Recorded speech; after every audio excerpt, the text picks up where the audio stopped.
ربنا تقبل منا انك انت السميع العليم. صلوات پڑھے محمد وعلى محمد. اللهم صل على محمد وآل محمد. بسم الله الرحمن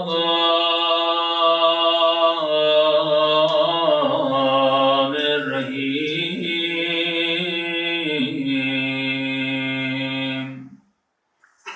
الحمد لله رب العالمين.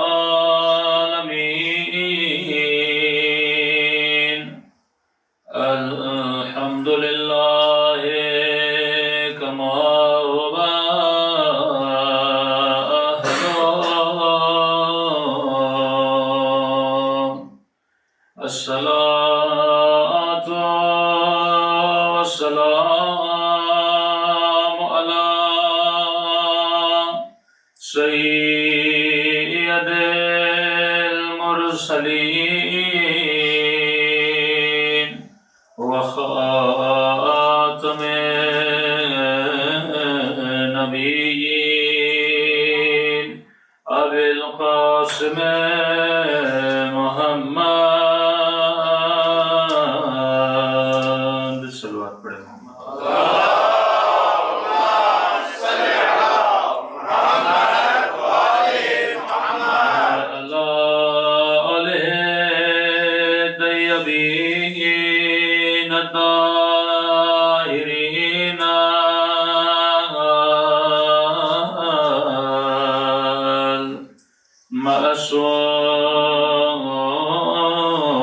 المعصومين. سب مل کے اپنے مولا کے ظہور کی دعا.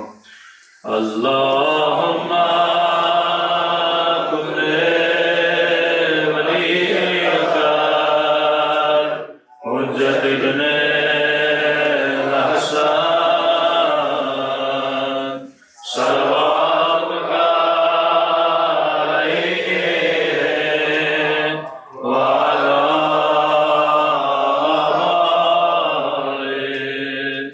فی هذه الساعة وفي كل ساعة وليا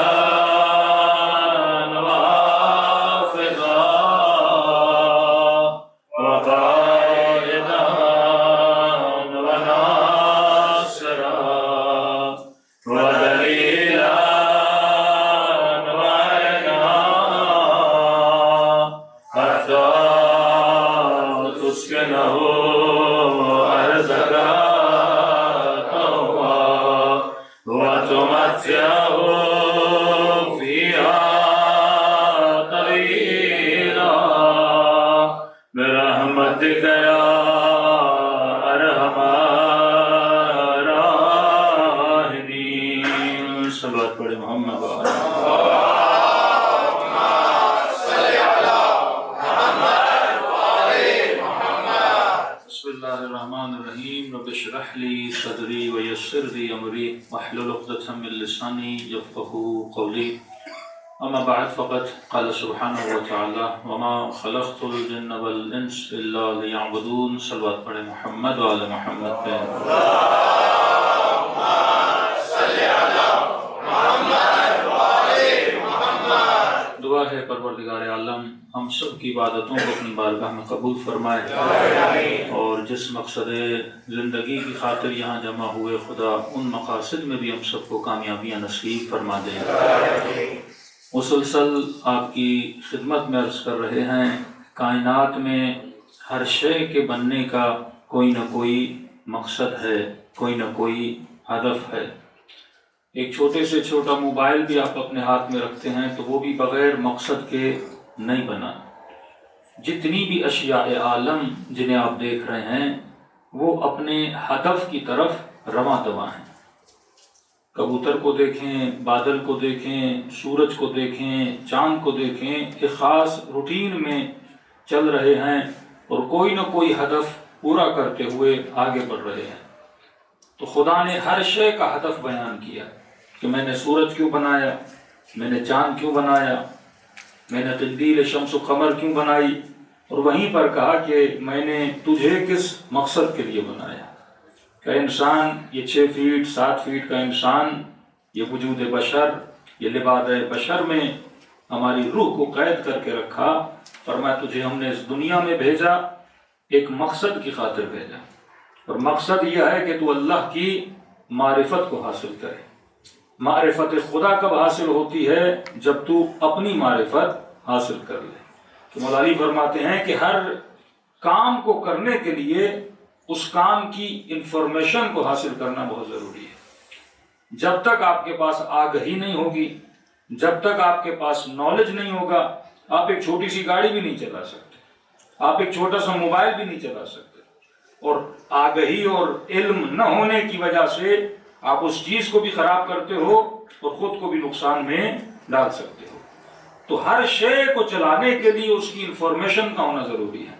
تو اتنا بڑا جسم جو خدا نے ہمیں دیا، اس جسم کو یوز کیسے کرنا ہے، استعمال کیسے کرنا ہے، کون سے جذبات میرے اندر ہیں، مجھے غصہ کیوں آتا ہے، مجھے خوشی کیوں آتی ہے، میں غمگین کیوں ہو جاتا ہوں، یہ جذبات جو میرے وجود کے اندر ہیں، جب تک ان کو سمجھوں گا نہیں تب تک میں راہ سعادت اور راہ خوشی کو حاصل نہیں کر پاؤں گا. جبکہ کہا کہ قولوا لا الہ الا اللہ، کہو لا الہ الا اللہ تفلحوا، کامیاب ہو جاؤ گے. تو سوال ہے کہ آج اتنے ملینز کی تعداد میں مسلمان ہیں، کیا مسلمان یہ احساس کر رہے ہیں کہ ہم کامیاب ہیں؟ کیا سنگل میرے اندر یہ فیلنگ ہے کہ میں کامیاب ہوں؟ جبکہ ایک مسلمان کو سب سے زیادہ خوش ہونا چاہیے، جبکہ مسلمان کے اندر عظیم خوشی کی نشانی ہونی چاہیے، ایک سعادت اور فلاح اور کامیابی کا احساس ہونا چاہیے. لیکن آج جو ہماری حالت ہے وہی غیروں کی حالت ہے. آج یہاں پہ ہندو کو بٹھاؤ اور مسلمان کو بٹھاؤ، دونوں کی کیفیت دیکھو گے ایک جیسی کیفیت ہے. جو اس کی پریشانیاں ہیں وہی اسی کی پریشانیاں ہیں، جو اس کی نیڈز ہیں وہ بھی اسی کی نیڈز ہیں. دونوں کی ڈیمانڈ میں فرق نظر نہیں آتا. بس یہ ہے کہ وہ مندر جاتا ہے، یہ مسجد جاتا ہے، لیکن جب باہر نکلتے ہیں تو ڈسکشن وہی سیم ہوتی ہیں. جو اس کی پریشانیاں وہی اس کی پریشانیاں ہیں. یعنی دراصل انسان ایک وجود پریشان ہے جو دنیا میں گھوم رہا ہے. کبھی مال کی پریشانی، کبھی اولاد کی پریشانی، کبھی گھر کی پریشانی، رات کو سوتا ہے تو کل کی پریشانی. یہ جو پریشانیوں میں انسان جکڑا ہوا ہے، کیوں؟ کیونکہ انسان نے حقیقت میں خود کو پہچانا نہیں ہے. اگر پہچان لیتا تو خدا اسے وہ سکون عطا کرتا جس سکون کا وعدہ خدا نے کیا ہوا ہے کہ قولوا لا الہ الا اللہ تفلحوا. جس نے بھی لا الہ الا اللہ کہا وہ فلاح پا گیا، وہ کامیاب ہو گیا، وہ سعادت کے راستے پر آ گیا. کیوں کہا الا من اتى اللہ بقلب سلیم؟ قیامت کے دن کامیاب وہ ہوگا جو صحیح سالم دل لے کر آئے گا، صحیح سالم وجود لے کر آئے گا. تو یہاں پر سالم ہوگے تو وہاں پر سالم ہوگے، یہاں پر خوشی ہوگی تو وہاں پر بھی خوشی ہوگی. اگر یہاں پہ تم پریشان ہو تو اس عالم میں بھی تم کیا ہوگے؟ پریشان ہوگے. اور ان سب کی جڑ کیا ہے کہ انسان خود کو پہچان نہیں پاتا. تو ہم نے کہا کہ امیر نے فرمایا کہ من عرف نفسہ فقد عرف ربہ، جس نے اپنے نفس کو پہچانا اس نے خدا کو پہچانا. پھر ہم نے کہا ابتدا یہاں سے کرے کہ انسان کیا ہے. تم اس نتیجے پہ پہنچے کہ انسان میں کمالات جمادی ہیں، کمالات نباتی ہیں، کمالات حیوانی ہیں، لیکن انسان حیوان نہیں ہے، نبات نہیں ہے، جماعت نہیں ہے. فرق اور سرحد انسان اور حیوان وہاں سے شروع ہوتی ہے کہ انسان کو خدا نے جو کمال دیا ہے، انسان لامحدود علم حاصل کرنے کی طاقت رکھتا ہے، لامحدود نالج حاصل کرنے کا پاور رکھتا ہے. پھر نالج صرف حاصل نہیں، پھر اس نالج کو اپنے اوپر اپلائی کرنے کا بھی پاور رکھتا ہے. یعنی انسان میں تربیت کی صلاحیت موجود ہے.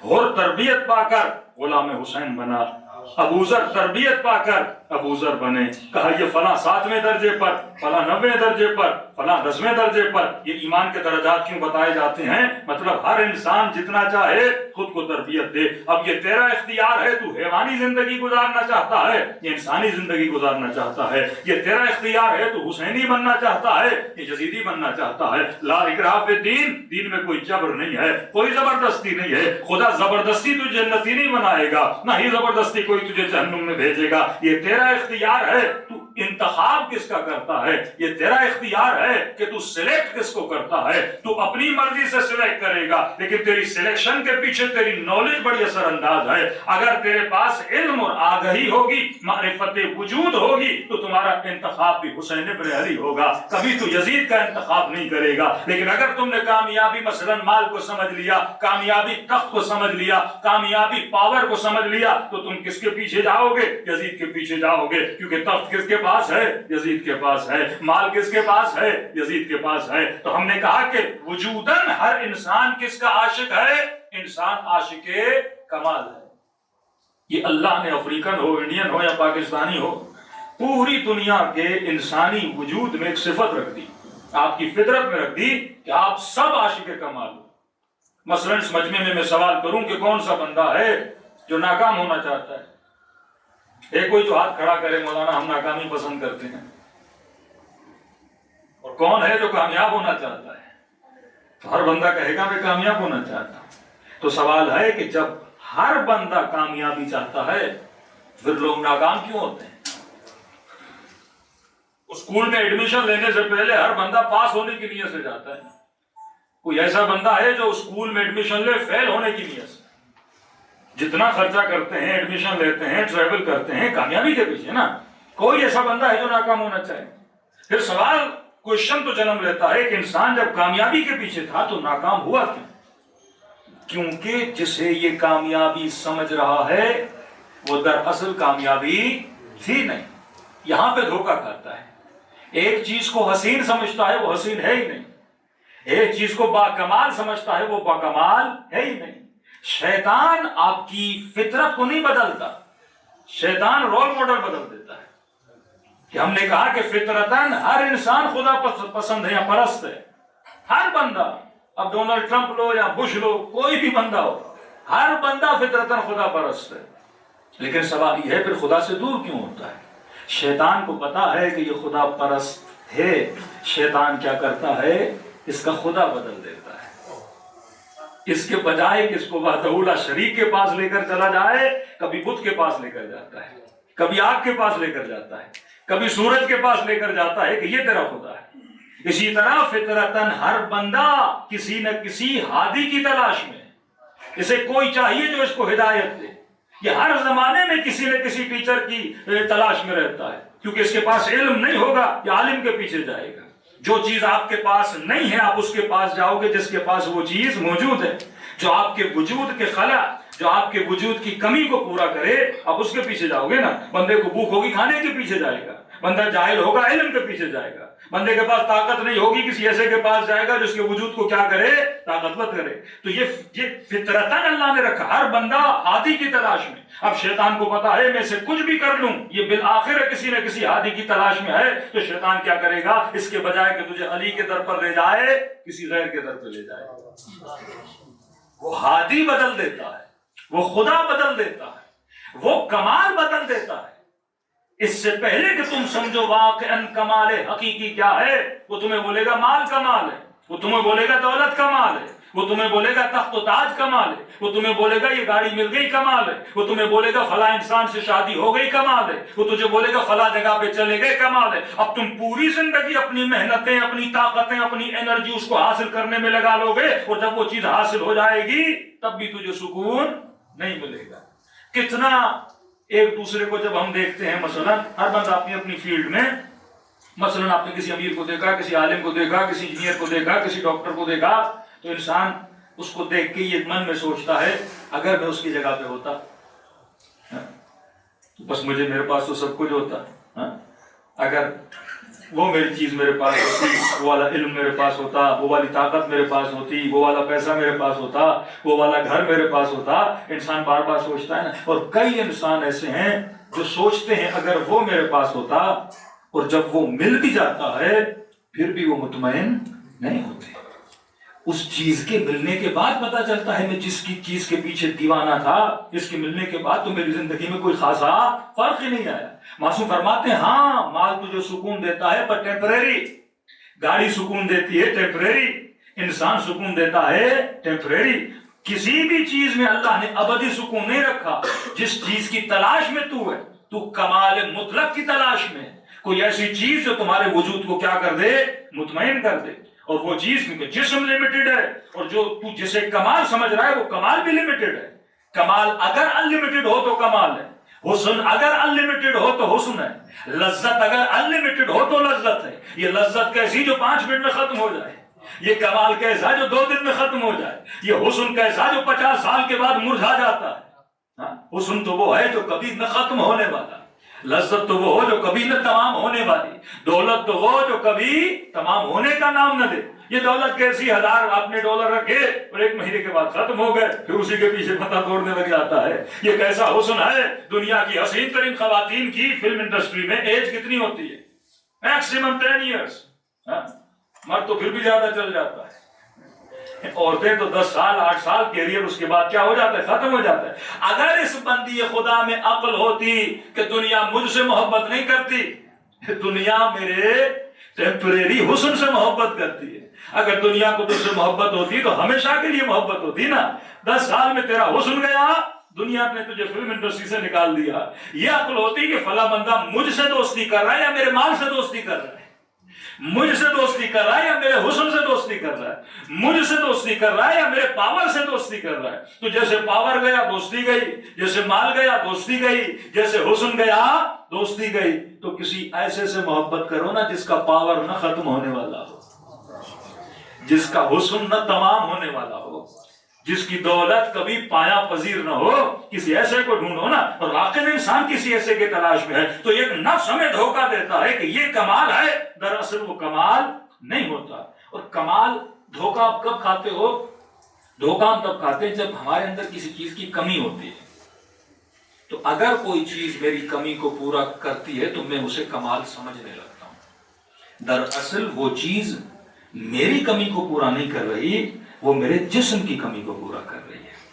مال جسم کی کمی کو پورا کرتا ہے، روح کی کمی کو پورا نہیں کرتا. پاور، طاقت جسم کی کمیوں کو پورا کرتا ہے کہ آپ پاور کے ساتھ لوگوں کو جھکا سکتے ہو، احترام حاصل کر سکتے ہو، غریبوں کی غربت کا فائدہ لے سکتے ہو پاور کے ذریعے، طاقت کے ذریعے. ساری کمیاں کس کی ہیں؟ جسم کی ہیں. اور جسم جیسے دنیا سے جاتا ہے، جو جو چیزیں جسم کے ساتھ ملی تھیں وہ وہیں پر رہ جاتی ہیں. کبھی امام کے پاس ایک شخص آیا کہ مولا امیر المومنین میرے لیے دعا کریے، اللہ مجھے امیر بنا دے، امیر بن جاؤں، دولت مند بن جاؤں. تو امام نے کہا چلو میں دعا تو کروں گا لیکن میرے ایک سوال کا جواب دو. جی مولا.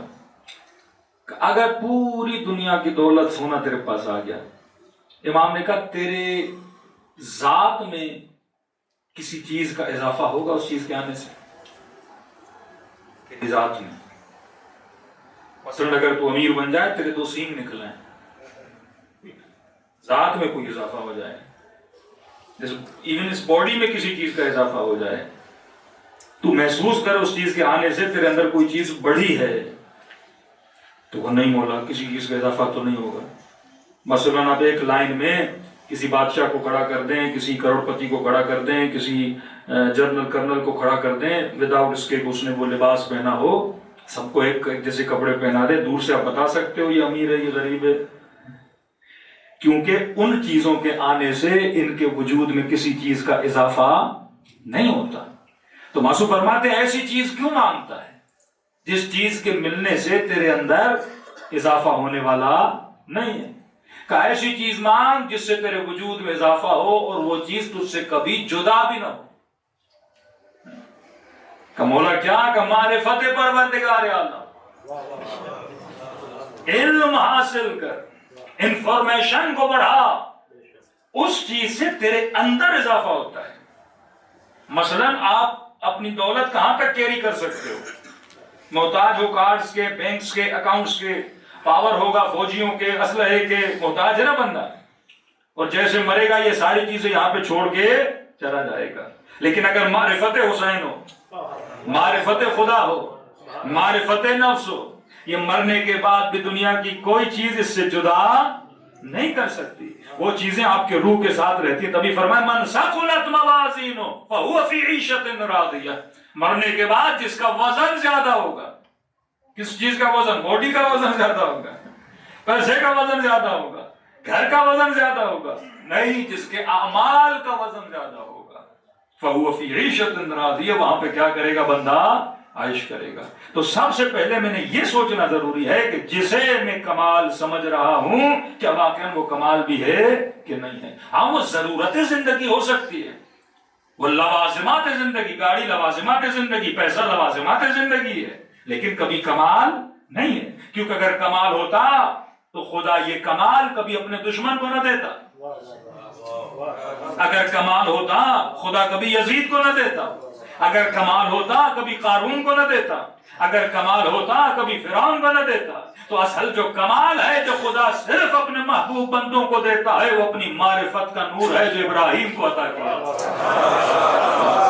جو موسیٰ اور عیسیٰ کو عطا کیا۔ امام زمانہ بلند ہے سلوات۔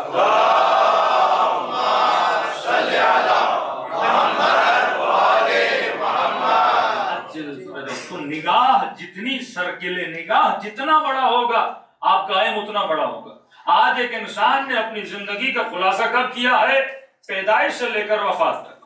جب آپ کی نگاہ اتنی چھوٹی ہے کہ بھائی میں اس دن پیدا ہوا، یہ ڈیٹ آف برتھ ہے، یہ ڈیٹ آف ڈیتھ ہے، یہ میرے آنے کی ڈیٹ ہے، اور انگریز تو لفظ ایکسپائر استعمال کرتے ہیں کہ بھائی بندہ ایکسپائر ہو گیا، حالانکہ بندہ کبھی ایکسپائر نہیں ہوتا، باڈی ایکسپائر ہو جاتی ہے، بندہ تو ابھی بھی بندہ وہیں پر زندہ ہے، آپ تو نہیں مرتے نا، ایک جگہ پہ روح نکلتی ہے دوسری جگہ پہ چلی جاتی ہے۔ تو اس نے زندگی کا جو خلاصہ کیا وہ ڈیٹ آف برتھ سے لے کر ڈیٹ آف ڈیتھ تک۔ اب کیونکہ اس نے زندگی یہی سمجھی کہ 60 سال کی زندگی ہے تو اس کا پورا فوکس کس چیز پر ہے؟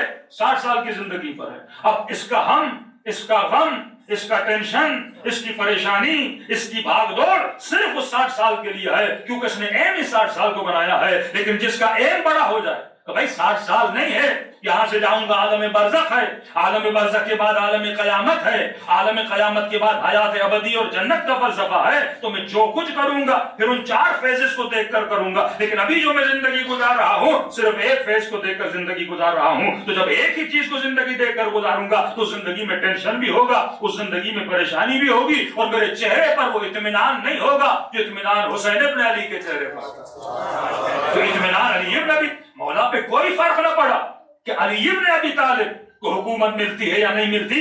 امام فرماتے ہیں مچھر کے پر کے برابر بھی تمہاری حکومتوں کی قیمت نہیں ہے۔ اور نہج البلاغہ فرماتے لو لم حضور الحاضر، اگر ان لوگوں کا علی کے در پہ آنا نہ ہوتا علی کبھی چوتھی خلافت کو بھی قبول نہ کرتے، کیونکہ لوگ حاضر ہو گئے تو امام پر واجب ہو جاتا ہے۔ جب امت آ کر کھڑی ہو جائے کہ آپ آئیے حکومت کریے تو امام کو، ورنہ خود علی ابن ابی طالب میں حکومت کرنے کی لالچ ذرہ برابر نہیں تھی، ورنہ مولا کے لیے کون سا بڑا مسئلہ تھا۔ سیاسی طور پر اگر مولا گٹھ جوڑ کر لیتے تو امیر شام کا تو کوئی جھگڑا ہی نہیں تھا علی ابن ابی طالب سے، اور لوگ کہتے تھے علی آپ مل جائیے، یہاں تک جنہوں نے مولا علی کو تخت پر لایا ڈیمانڈ دیتے تھے علی ابن ابی طالب کو، کہ امام نے کہا کہ میں حکومت میں آ تو رہا ہوں لیکن تم لوگوں سے علی کا عدل برداشت نہیں ہوگا۔ یہاں تک علماء فرماتے ہیں جو لوگ کہتے ہیں نا اللہ جل، لیکن کہتے ہیں امام آئیں گے تجھ سے امام کا عدل برداشت نہیں ہوگا۔ اکثریت کہے گی کہ مولا اتنی جلدی کیوں آ گئے؟ امام کا آنا اور موت کا آنا سیم کنڈیشن ہے۔ کل صبح آپ ملک الموت کو دیکھو، کیا تیار ہو؟ مثلاً 1 گھنٹے کے بعد ملک الموت آ رہا، ہم سب کو بولے بھائی ریڈی ہو جاؤ، ٹکٹ کٹوا لیے تم لوگوں کی، بورڈنگ پاس ہاتھ میں لو اور چلنا ہے 1 گھنٹے کے بعد۔ کتنے ہم میں سے ایسے لوگ ہیں جو بولیں کہ ہم 100% ریڈی ہیں؟ مطلب ابھی بھی نگاہ اس پر ہے کہ 10 سال کے بعد کروں گا، 5 سال کے بعد کچھ کروں گا، مطلب مجھے یقین ہے کہ میں 10 سال کیا رہوں گا، زندہ رہوں گا۔ نگاہ وہ نہیں جو نگاہ ہے حاسبو قبل ان تحاسبو، لمحہ لمحہ جو تمہارا گزر رہا ہے اس لمحے سے کچھ نہ کچھ تمہارے لیے بن رہا ہے یا بگڑ رہا ہے۔ اور فرمایا موت کے لیے ایسے تیار رہو جیسے کل تم نے چلے جانا ہے، ایک لمحے کے بعد تم نے۔ اسی طرح عدل علی ابن ابی طالب لوگوں سے برداشت نہیں ہوتا تھا، اور جیسے تخت پر امام آئے تو امام نے فرمایا کہ پچھلی خلافتوں میں، پچھلی حکومتوں میں مالی اعتبار سے جس بھی بندے نے ہیرا پھیری کی ہے، کیونکہ کئی ایسے تھے، آپ تاریخ اٹھا کر دیکھیں ابھی خلافت کے آنے سے پہلے رسول کے جانے تک، جن کے گھر میں صرف 2 کرتے کپڑے کے پہننے کے ہوتے تھے، لیکن 3-4 خلافتیں گزرنے کے بعد، ان حکومتوں میں گزرنے کے بعد، کچھ ایسے لوگ تھے جن کے جانے کے بعد ان کی دولتیں اتنی زیادہ، مال اتنا زیادہ تھا کہ آپ کے تصور ہے۔ ان میں سے طلحہ اور زبیر جب دنیا سے جاتے ہیں تو کہتے ہیں اتنا سونا تھا کہ لوگ اپنے گھٹنوں پہ وہ سونے کی پلیٹیں توڑ رہے تھے۔ مصر میں الگ گھر تھے، شام میں الگ گھر تھے، ہزاروں کی تعداد میں سونے کے سکے تھے۔ حالانکہ رسول خدا جب دنیا سے ارتحال کر گئے تو اس وقت لوگوں کے پاس کچھ بھی نہیں تھا۔ کہ امام نے کہا کہ میں اس خلافت میں آیا ہوں، 25 سال 28 سال گزر گئے تو علی سارا حساب لے گا۔ اکاؤنٹیبلٹی آف امیر المومنین، اکاؤنٹیبلٹی آف امام زمانہ۔ میں حساب لوں گا کہ تم نے پیسہ کیسے کمایا تھا، کہاں سے کمایا تھا، یہ ارننگ کیسے ہوئی تھی۔ یہ سب آئے امیر المومنین کے پاس، کہنے لگے علی دیکھو ہم جانتے ہیں تو بڑا سخت ہے حساب و کتاب میں، لیکن پچھلی حکومتوں میں جو ہوا اسے چھوڑ دے، ہم تجھے گارنٹی دیتے ہیں تیری حکومت میں کچھ بھی نہیں ہوگا۔ اگر تیری حکومت میں کوئی کچھ کرے تو تجھے پورا اختیار ہے، تو جو سزا دے ہمیں ایکسپٹ ہے، پچھلوں کو چھوڑ دے علی جو ہوا۔ تو امام نے فرمایا وہ امام کیسا جو پچھلا حساب چھوڑ دے؟ کیا میں اپنی حکومت کی بقا کے لیے آیا ہوں؟ کیا میں اپنی بقا کے لیے آیا ہوں کہ علی تمہارے ساتھ کمپرومائز کر لے اور علی کی حکومت میں اتنے سال چلی جائے؟ جو اللہ کی خاطر نہیں بلکہ عوام کی خاطر اپنے کلام پر، اپنے قول پر، اپنے فعل پر کمپرومائز کرنا شروع کر دے، یہ تو بقائے حکومت ہو گئی، بقائے دین کا تو معاملہ نہیں ہے۔ پھر کہنے لگے علی ہم نے تجھے حاکم بنایا ہے لہذا فلاں کی گورنرشپ ہمیں دے دو۔ جس طرح آج کی حکومتوں میں ہوتا ہے ہم نے آپ کو سپورٹ کیا، ہم نے آپ کو ووٹ دیا، لہذا 2 وزارتیں ہمیں دے دیجیے، فلاں اختیار ہمیں دے دیجیے۔ امام نے فرمایا میں قابلیت کی بنیاد پر دوں گا۔ یہی اختلافات جس کی وجہ سے جنگ جمل نے جنم دیا۔ تو فرمایا عدالت اہل بیت علیہ الصلوۃ والسلام، جب تک آپ کا سرکل بڑا نہ ہو، اگر نگاہ صرف دنیا پر رہے گی تو بندے کی پلاننگ صرف دنیا کے لیے ہوگی، لیکن اگر نگاہ بلند ہو جائے تو بندے کی پلاننگ بھی بڑی ہو جاتی ہے۔ سلوات پڑھیں محمد و آل محمد۔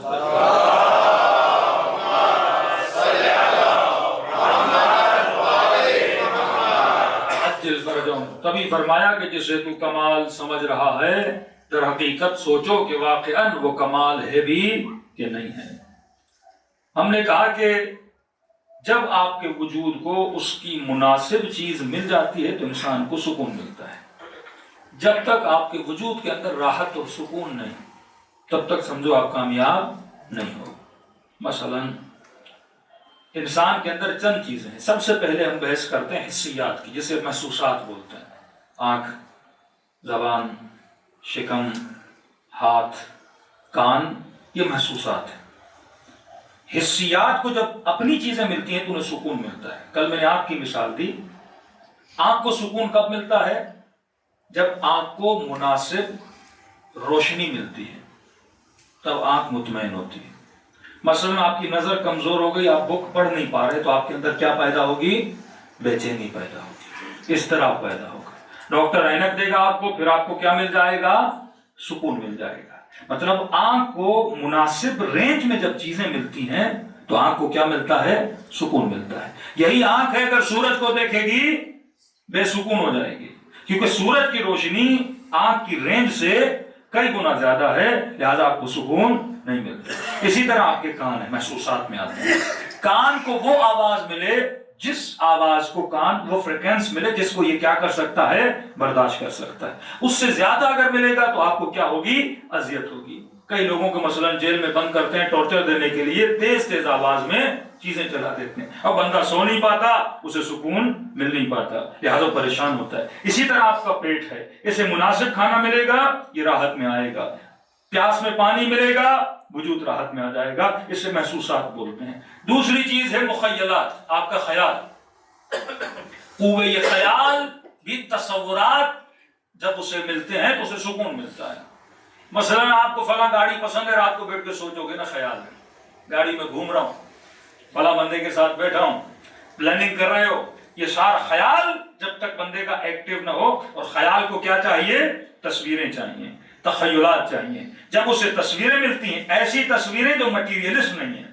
یہاں میں آپ کو دیکھ رہا ہوں، آپ مجھے دیکھ رہے ہیں، یہ وجود مٹیریل وجود ہے. لیکن جب آپ اپنے خیال میں سوچتے ہو ان مٹیریل چیزیں ہیں، خواب جتنے آپ دیکھتے ہو یہ تخیلات کا سلسلہ ہے. تو آپ سارے یہاں بیٹھے مطمئن ہو. کیوں مطمئن؟ کیونکہ آپ کا خیال ایکٹیو ہے. خدا نہ خواستہ بندہ یہاں سے سیڑھی سے اتر رہا ہے اور اس کا پاؤں پھسل گیا اور سر زمین پہ لگا اور بندے کی میموری چلی گئی اور خیال تھوڑی دیر کے لیے ڈسٹرب ہو گیا. اب آپ مطمئن نہیں ہوگے، پریشان ہو جاؤ گے. اب آپ بھول جاؤ گے میں آیا کہاں سے ہوں، پتہ نہیں میرا نام کیا ہے، تو بچے بھی ہیں کہ نہیں ہیں، کس ملک میں رہ رہا ہوں، واپسی کا ایڈریس ہی آپ کو یاد نہیں ہوگا. تو آپ کیا ہو جاؤ گے؟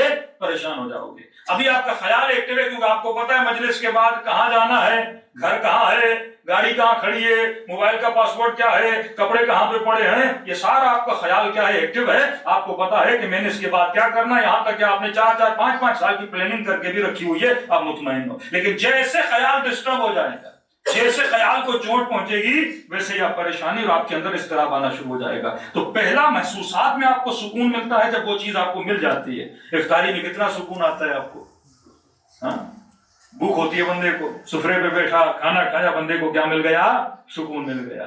اسی طرح جب آپ سوچتے ہو، خیال کرتے ہو، اس خیال میں بھی آپ کو کیا ملتا ہے؟ سکون ملتا ہے. آپ کو ساری چیزیں پتہ ہیں. تیسری چیز ہے موہومات، قوہ واہمہ. قوہ وہم کا تعلق محبت اور نفرت سے. اگر وہم نہ ہو تو بندہ کسی سے محبت نہ کرے، اگر وہم نہ ہو بندہ کسی سے نفرت نہیں کرے. مثلا آپ نے ایک مرتبہ دیکھا ایک خاتون ہے، اس نے مثلا ایک چھوٹی سی پلاسٹک کی گڑیا اٹھائی ہوئی ہے، اس گڑیا کو چومے جا رہی ہے. آپ دور سے بولو گے نا بھائی گڑیا میں کیا رکھا ہے، یہ چومے جاتے ہیں. لیکن جب اس خاتون سے پوچھو گے وہ کہے گی میری ایک بیٹی تھی جو دنیا سے گزر گئی، یہ اس کی گڑیا ہے. وہ یہ وہم سے اس کا تعلق ہے. کئی ایسے وہابی ہیں دیکھتے بھائی شیعہ پتھروں کو چوم رہے ہیں، شیعہ چاندی کو چوم رہے ہیں، شیعہ سونے کو چوم رہے ہیں. بھائی وہی سونا انڈیا کی کسی مارکیٹ میں ہوگا، کوئی بندہ نہیں چومتا. لیکن کربلا چلے گئے اور وہی چاندی اگر حسین کی زری بن گئی، بندہ چومنا شروع کر دیتا ہے. ہاں باپ دنیا سے چلا گیا، باپ کی کوئی چیز پڑی ہوئی ہے، بندہ اسے پیار سے دیکھتا چومتا ہے. اس سب کا تعلق کس سے ہے؟ قوہ وہم سے ہے. محبت اور نفرت کا تعلق آپ کے قوہ وہم سے ہے. تو جیسے وہم کو وہ چیز ملتی ہے تو انسان کو کیا ملتا ہے؟ سکون ملتا ہے. بیٹے کو سینے سے لگایا سکون ملا، ماں کو سینے سے لگایا سکون ملا. اور اسی وہم کو استعمال کر کے شیطان فیک محبتیں بنانا شروع کر دیتا ہے. اب وہم حقیقی محبت کی طرف بھی اس کا کام ہے صرف محبت دلانا. اب شیطان اسی کو یہ وہم کو استعمال کرے گا، مثلا گاڑی کی محبت ڈال دے گا، کسی عورت کی محبت ڈال دے گا، کسی چیز کی محبت ڈال دے گا. اب بندے کو سوچنا چاہیے یہ سارا ایک سسٹم جو اللہ نے بنایا ہے کہ واقعاً وہم جس چیز سے محبت کروا رہا ہے وہ محبت حقیقی بھی ہے کہ نہیں ہے، کہیں فیک محبت تو نہیں ہے. تو وہم کو بھی جب اپنی محبتیں ملتی ہیں تو بندے کو کیا ملتا ہے؟ سکون ملتا ہے. محسوسات کو اپنی چیزیں ملے سکون. یعنی آپ ایسے سمجھیے ان چیزوں کی شادی ہوتی ہے، زوج پازیٹیو اور نیگیٹو، جب یہ چیزیں آپس میں ملتی ہیں تو سکون ملتا ہے. بدن کو وہ ملے جو اس کا ہے اسے سکون ملے گا، پیٹ کو وہ ملے جو اس کا ہے اسے سکون ملے گا، خیال کو وہ ملے جو اس کا میچ ہے اسے سکون ملے گا، وہم کو وہ ملے جو اس کے لیے بنا ہے اسے کیا ملے گا؟ سکون ملے گا. چوتھا پاور جو خدا نے آپ کو دیا اسے کہتے ہیں قوہ عقل. عقل کا کام ہے کیلکولیشن کرنا. میتھمیٹک، فزکس 2+2 4 بنتا ہے. کوئی پروگرامنگ آپ کرتے ہو، کسی بلڈنگ کی ناپ تول کو آپ تولتے ہو، یہ سارا کام کون کرتا ہے؟ عقل کرتا ہے. عقل کو یہ ساری چیزیں دیتا کون ہے؟ کوئی خیال دیتا ہے، کوئی وہم دیتا ہے. مطلب خیال ساری تصویروں کو جمع کر کے ٹرانسفر کرتا ہے عقل کی طرف، کوئی وہم محبتوں کو نفرتوں کو جمع کر کے ٹرانسفر کرتا ہے عقل کی طرف. مثلا آپ کو خدا سے محبت ہے اور پتا چلا فلاں بندہ اللہ کی توہین کر رہا ہے، اس نے میسج بھیجا عقل کو، عقل کیلکولیشن کرے گا کہ اللہ سے برائی، اللہ کی برائی، اللہ کی بدتمیزی، اللہ کی بے-احترامی کرنے والے کے ساتھ کیا کرنا چاہیے، ریلیشن جوڑنا چاہیے یا نہیں جوڑنا چاہیے. یہ کیلکولیشن کون کرتا ہے؟ قوہ عقل کرتا ہے. مثلا فلاں بندہ امیر المومنین کی توہین کرتا ہے، یہ میسج عقل کی طرف جاتا ہے. عقل کا کام صرف یہ ہے کہ وہ جتنا ڈیٹا اس کے پاس پہنچا ہے اس کی کیا کرے؟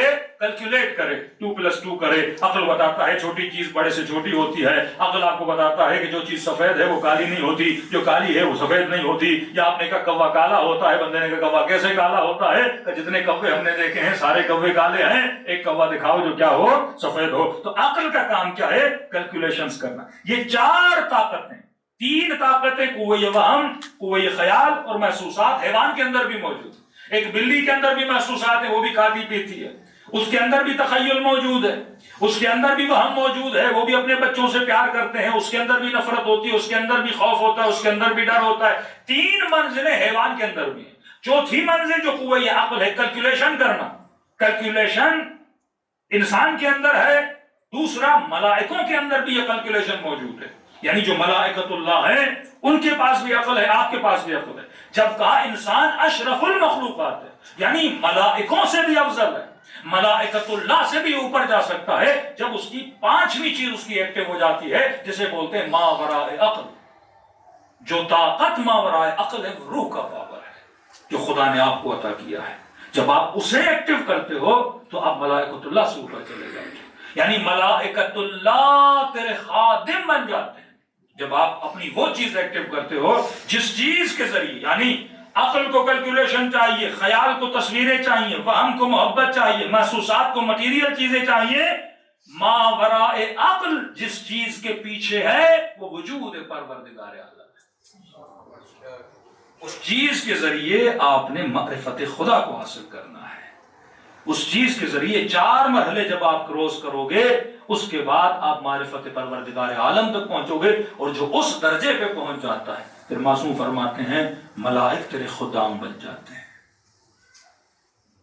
اللہ کہتا ہے جس طرح میں کہتا ہوں نا کن فیکون، اس طرح تو کہے گا کن فیکون۔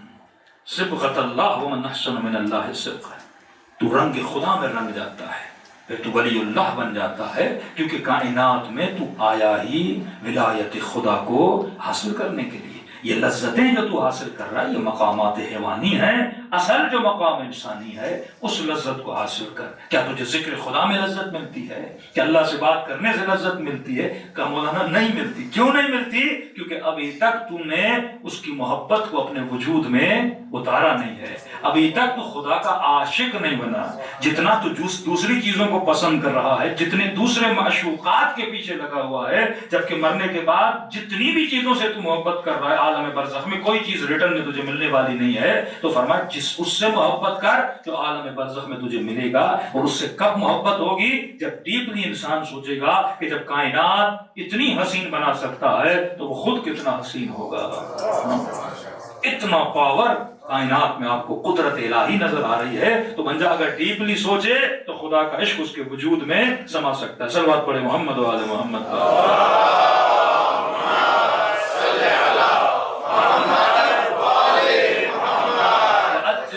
اب 4 مرحلے ہم نے کراس کرنے، یہ 4 مرحلے ذہن میں رکھیں۔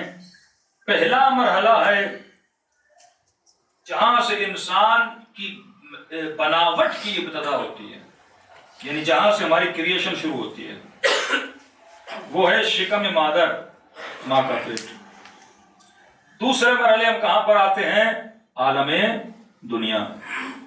تیسرا مرحلہ ہے وفات کا مرحلہ، جب دنیا سے ہم جائیں گے اسے وفات کہتے ہیں، اور کہاں پر جائیں گے؟ عالم برزخ میں جائیں گے۔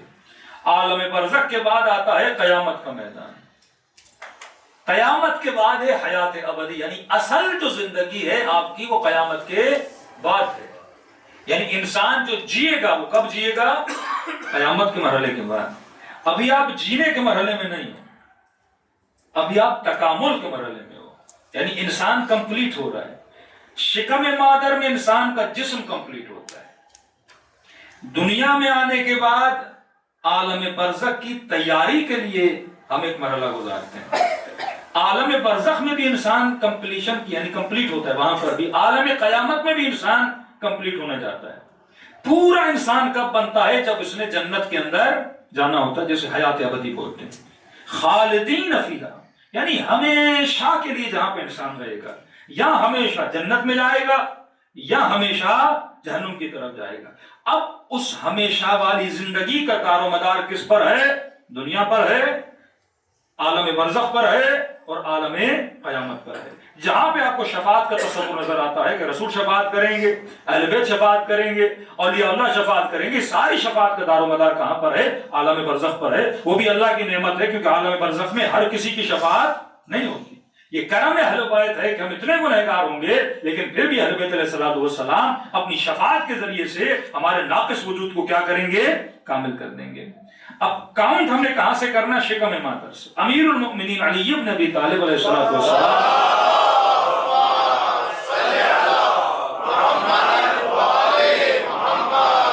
کسی امام سے پوچھا کہ مولا عالم دنیا اور عالم برزخ کا فرق ہمیں بتائیے، کیونکہ واقعاً ہم عالم برزخ کو ہم نے نہیں دیکھا اور جیسے روح نکلے گی اس عالم میں چلی جائے گی۔ برزخ کا ترجمہ یہ ہے کہ ایک ایسی دنیا جو جنت اور دنیا کے بیچ والی ہے، اسے برزخ بولتے ہیں، بیچ کا راستہ۔ من بینہما برزخ یبغیان، قرآن کہتا ہے نا، ان دونوں کے بیچ میں سے جو بیچ کا راستہ ہوتا ہے اسے آپ کیا بولتے ہو؟ برزخ بولتے ہو۔ اب مولا بہترین مثال دیتے ہیں، کل میں نے مثال تھوڑی بتائی تھی، آج اس کی تشریح کرتے ہیں۔ امام فرماتے ہیں عالم دنیا بالکل ایسے ہے کہ جنین۔ اب وہاں کی بات تو امام علی یہاں کیسے سمجھائیں؟ انسان کے ذہن میں وہ تو تصور ہی نہیں۔ آپ خیال بھی تب کرو گے نا، میں کہوں گا آم ایسا ہوتا ہے تو آپ نے آم دیکھا ہوگا تو تصور کر پاؤ گے نا، یا آپ نے کوئی ذائقہ چکھا ہے تو میں آپ کو بتاؤں گا نا بھائی فلاں چیز تھوڑی کھٹی میٹھی ہے، تو آپ کھٹے میٹھے کو ملاؤ گے آپس میں، پھر سوچو کہ ذائقہ ویسا ہوگا۔ اب کسی بندے نے زندگی میں نمک چکھا ہی نہیں ہے، اب میں اسے کیسے بتاؤں نمک کیسا ہوتا ہے؟ میٹھے کا تو بتا سکتا ہوں، کھٹے کا تو بتا، اس نے نمک چکھا ہی نہیں ہے، اب میں کیا بتاؤں نمک کیسا ہوتا ہے؟ کئی لوگ جو اپنے خواب میں عالم برزخ دیکھ کر آتے ہیں وہ یہاں ڈیفائن نہیں کر پاتے، بھائی ہم نے کیا دیکھا، کیا بتائیں؟ اچھا تم نے کیسے رنگ؟ کہتے رنگ ایسے تھے، دنیا میں ویسا رنگ ہے ہی نہیں۔ اب یہاں کالا، پیلا، پھیکا، پنک، براؤن، اب وہاں کہتے ہیں ہم نے وہ کلر دیکھا، واقعی ویسا کلر ہے ہی نہیں۔ تو پھر کہتے ہیں نہیں ایسا سفید ساتھ جیسے تھوڑا بہت دودھ کی طرح گاڑھا سفید، یا ایسا رنگ تھا، وہ ڈیفائن نہیں کر پاتا، کیونکہ اس دنیا کے رنگ بھی اور ہیں، وہاں کے ذائقے بھی اور ہیں، وہاں کی لذتیں بھی اور ہیں۔ اب بندے کے لیے ڈیفائن بڑا مشکل ہو جاتا ہے۔ تو امیر المومنین نے، میں کہوں گا اس ایک مثال میں امام نے 10 کتابوں کو جمع کر دیا، یعنی بندہ اگر 10 کتابیں پڑھتا تو پھر بھی عالم برزخ اس کی سمجھ میں نہ آتا، لیکن کیونکہ امیر المومنین اور کلام الامام امام الکلام ہوتا ہے، تو مولا کا کلام بھی سارے کلاموں کا امام ہوتا ہے، تو امام نے اپنے کلام میں بڑے طریقے سے سمجھایا۔ مولا فرماتے ہیں دیکھو دنیا تصور کرو، عالم برزخ اور عالم دنیا، اب ان دونوں کو اگر کمپیئر کرنا چاہتے ہو تو امیر کی مثال سے کمپیئر کرو۔ امام فرماتے ہیں جس طرح دنیا اور ماں کا پیٹ، عالم برزخ دنیا دو چیزیں ہو گئی، اب امیر فرماتے ہیں جس طرح دنیا اور ماں کا پیٹ، فرماتے ہیں ماں کا پیٹ ہے دنیا اور دنیا ہے عالم برزخ۔ ماں کا پیٹ کیا ہے؟ یہ دنیا ہے، اور جو دنیا ہے یہ کیا ہے؟ عالم برزخ ہے۔ اب کمپیئر کرو کہ ماں کا پیٹ کتنا ہے اور دنیا کتنی بڑی ہے، اور پھر کمپیئر کرو کہ دنیا کتنی چھوٹی ہے اور عالم برزخ کتنا بڑا ہے۔ جتنی لذتیں ایک بچہ ماں کے پیٹ میں لیتا ہے اتنی لذتیں سمجھو تم دنیا میں لے رہے ہو، اور جتنی لذتیں وہ ماں کے پیٹ سے نکل کر دنیا میں لیتا ہے سمجھو تم اتنی لذتیں عالم برزخ میں لوگے۔ مطلب شکم مادر کتنی چھوٹی ہے لیکن اس بچے کے لیے وہ بہت بڑی دنیا ہے۔ تو ہم مزاحن لوگوں کو سمجھانا چاہتے ہیں کہ وہ بچہ جب ماں کے پیٹ میں ہوتا ہے نا بڑے سکون میں ہوتا ہے، ہاں کبھی ادھر کروٹ بدل رہا ہے کبھی ادھر کروٹ بدل رہا ہے ظلمات میں ہے اندھیروں میں، لیکن اس کی کائنات ہے جس کے اندر وہ پل رہا ہے، جی رہا ہے۔ اور اگر کوئی اس دنیا سے، جس دنیا میں وہ بچہ ہے شکم مادر، وہاں پہ اس بچے کو کوئی میسج بھیجے کہ میرے لال جس دنیا میں تو جی رہا ہے وہ بہت چھوٹی ہے، باہر آ، بہت بڑی دنیا، روشنی ہے، رنگ ہے، ذائقے ہیں، بہت کچھ ہے یہاں پہ۔ کہتے بچہ کیونکہ نادان ہے، علم نہیں، باہر دیکھا نہیں ہے، اس کا سب کچھ وہی ہے جہاں پہ وہ جی رہا ہے، تو بولے گا بھائی میں دھوکہ نہیں کھانے والا، نہ ہی باہر آؤں گا، میرا سب کچھ کیا ہے؟ ماں کا پیٹ ہے، اور بڑے سکون میں ہوں یہ باتیں جا کے کسی اور کو سنا۔ کئی لوگ ہوتے ہیں کہ مولویوں کی باتیں، ہمارا تو سب کچھ یہی ہے، کچھ بھی نہیں ہے باہر، تو مولا فرماتے ہیں جب نکلے گا تو بندے کو پتا چلے گا جہاں تھا وہ کیا تھا اور جہاں آیا ہوں وہ کیا ہے. اور اس کے بالعکس جب بچہ شکم مادر سے باہر آتا ہے تو آتے ہی کیا شروع کرتا ہے؟ رونا. پورے ہاسپٹل کو سر پہ اٹھا لیتا ہے. روتا کیوں ہے؟ کیونکہ جہاں پہ تھا وہاں سے جدا ہوا ہے. جس سکون میں تھا اس سکون سے بڑی تکلیف سے بچہ باہر آتا ہے نا. آج کل تو چلو آپریشن بھی وہ دوسرے طریقے کے ہو گئے ہیں. نارمل ڈلیوری میں بچہ بڑی تکلیف سے، ماں کو بھی تکلیف بچے کو بھی تکلیف ہوتی تھی نا. ساری گندگیاں لے کر کہاں آتا ہے؟ باہر آتا ہے. پھر اسے کیا کرنا پڑتا ہے؟ دھونا پڑتا ہے، پاک کرنا پڑتا ہے، پھر اسے اس دنیا کا لباس پہنانا پڑتا ہے. بالکل اسی طرح جب تو یہاں سے جائے گا یہ گندگیاں اپنے ساتھ لے کر جائے گا. ملائکۃ اللہ تجھے دھوئیں گے، تجھے صاف کریں گے.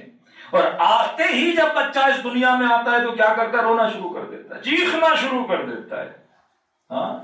اور جیسے ہی اسے ماں کا دودھ ملتا ہے پھر اس میں کیا آ جاتا ہے؟ سکون. جب اسے اپنی ماں ملتی ہے، حالانکہ جب شکم میں تھا ماں نظر نہیں آ رہی تھا ماں کے پاس پر ماں کو دیکھ نہیں رہا تھا شکم مادر میں. اسی ماں کی طاقت، اسی ماں کے خون، اسی ماں کے پاور، اسی ماں کا برین سب کچھ اسے دے رہا تھا.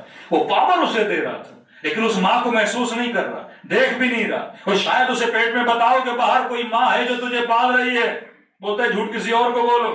کوئی ماں نہیں ہے، کوئی پاور نہیں ہے، کوئی طاقت نہیں ہے، کوئی برین نہیں ہے، کچھ بھی نہیں ہے. میں ہی میں ہوں، اکیلا ہی اکیلا ہوں، جی رہا ہوں اپنی مرضی سے، سب کچھ مل رہا ہے مجھے آٹومیٹکلی. لیکن جیسے باہر آتا ہے تو باہر آنے کے بعد اس بند کو پہلے کاٹنا پڑتا ہے. جس بند ناف کے ذریعے اسے کھانا مل رہا تھا پہلے اسے کینچی سے کاٹنا پڑتا ہے، اس سے تعلق کو ختم کرنا پڑتا ہے. یہاں پہ ایک نئی زندگی شروع کرتا ہے. اب وہی ماں جو اسے سب کچھ پیٹ میں دے رہی تھی وہ سینے کے ذریعے اسے فیڈ کرانا شروع کر دیتی ہے اور اسے کیا مل جاتا ہے؟ سکون ملنا شروع ہو جاتا ہے. اب اسی بچے کو ایک ہفتے کے بعد کہو واپس جانا ہے، کہے گا مر جاؤں واپس پیٹ میں نہیں جاؤں گا. اب تو میں نے روشنیاں دیکھ لی، اب تو یہاں کی رنگینیاں دیکھ لی، اب تو یہاں کے مزے دیکھ لیے.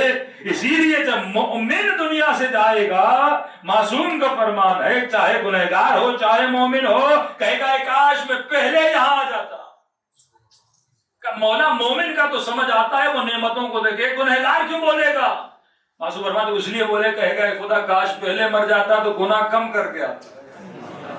جتنا لیٹ آ رہا ہوں اتنے گناہ کر کر کے آ رہا ہوں. اور مومن جب آئے گا اسے اپنے معشوق کا دیدار ہوگا.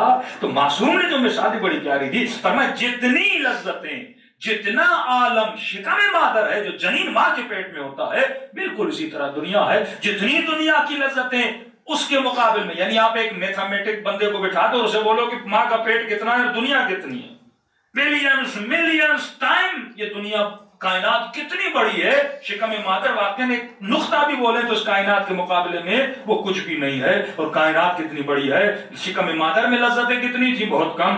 دنیا کے عالم میں لذتیں کتنی ہیں؟ پھر مولا علی کی ایک حدیث بھی ایک امیر مومنین فرماتے ہیں کہ دنیا میں ایک بندہ جب چیزیں کھاتا ہے میکسیمم کتنے ذائقے لے پاتا ہے؟ میکسیمم آپ ایک پھل سے کتنے ذائقے لے پاتے ہو؟ پتہ ایک سیب کھاؤ گے میٹھا ہوگا کھٹا ہوگا، میکسیمم 2 ذائقے.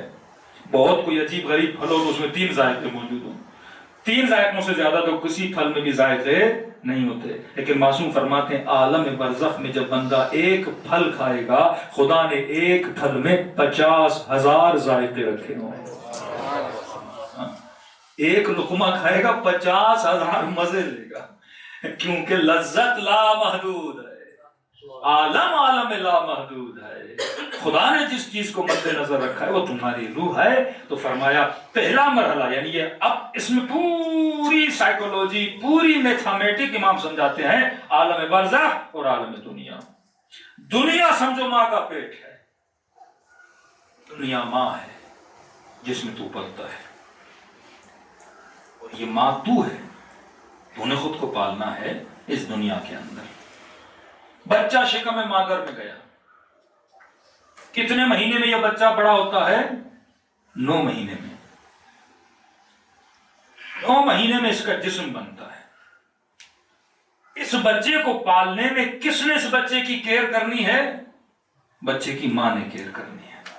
کن چیزوں میں کیئر کرنی ہے؟ کھانے میں، پینے میں، سوچنے میں، گھومنے پھرنے میں۔ اگر ماں یہ بولے میری مرضی میں جو کھاؤں میرا نہیں جائے اس بچے سے، تو جب بچہ پیدا ہوگا تو بچہ ایک نارمل پیدا ہوگا، وٹامنس کی کمی ہوگی، جسم کے مسائل ہوں گے۔ جب آپ الٹرا ساؤنڈ کرواتے ہو تو ڈاکٹر بولتا ہے بچہ صحیح گروتھ کر رہا ہے، مطلب صحیح سے بڑا ہو رہا ہے۔ اسی طرح کہا حاسبو قبل ان تحاسبو، رسول فرماتے میری امت کی ایوریج جو ایج ہے وہ 60 ایئر ہے۔ ایوریج ایج میری امت کی جو ہوگی وہ 60 سال ہوگی۔ اب اوپر بڑھ جائے تو اچھی بات ہے۔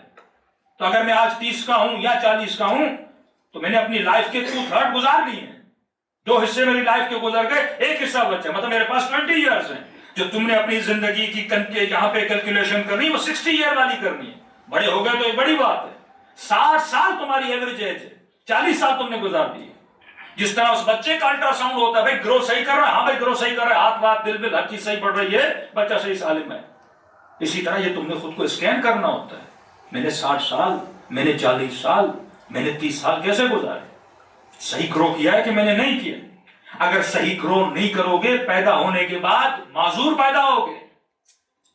اگر ماں اس بچے کا خیال نہ کرے کھانے میں، پینے میں، مختلف چیزوں میں، بچہ صحیح سے گرو نہیں کرے گا۔ اور پیدا ہونے کے بعد تکلیف کس سے ہونی ہے؟